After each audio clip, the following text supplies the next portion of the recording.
Let me now share about what we know about this novel coronavirus.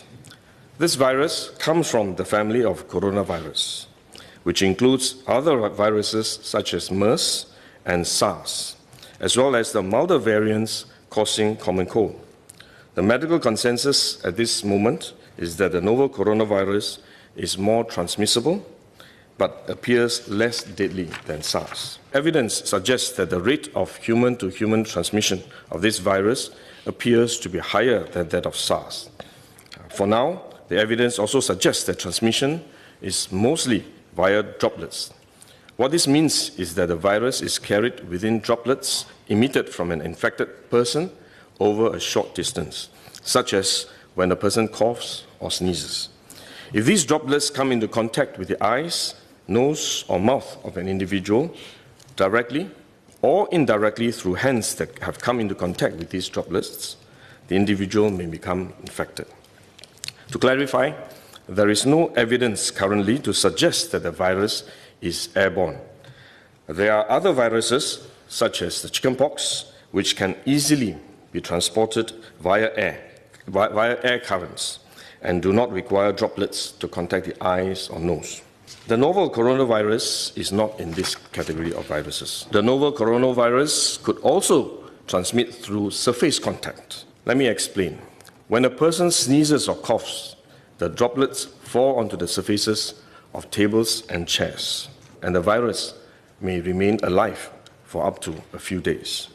When someone else touches the surfaces of these tables and chairs, the virus can be transferred to his hands, and if he then rubs his eyes or nose without washing his hands, he may become infected. So we should wash our hands. This is also why we only quarantine the close contacts of confirmed cases. For more transient contacts, such as individuals that the confirmed cases may have walked past in malls or hotels, the risk of transmission is low. For coronavirus generally, the person is most infectious when he is displaying symptoms, or what you call symptomatic. And this is likely to be the case for the novel coronavirus as well. There is evidence of limited spread from a person without symptoms during the incubation period. However, this form of transmission may be uncommon and has so far involved isolated cases only.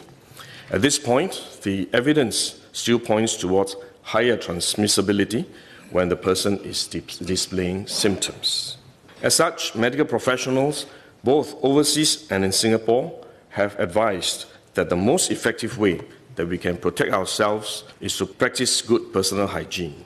We should regularly wash our hands with soap and water and avoid touching our face with our hands. These may sound simple, but actually they're very difficult to do because all of us touch our face all the time. Even at a meeting when we have on this ministry task force, while I was speaking, I was touching my face until Minister Lawrence Wong nudged me with his elbow and said, "Stop touching your face."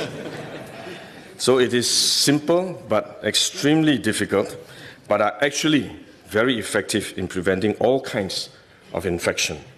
Potential infection from asymptomatic persons, in fact, is less likely to be from coughing or sneezing directly because they don't have symptoms. They are not sneezing or coughing, but more likely by touching contaminated surfaces, for which masks offer no protection.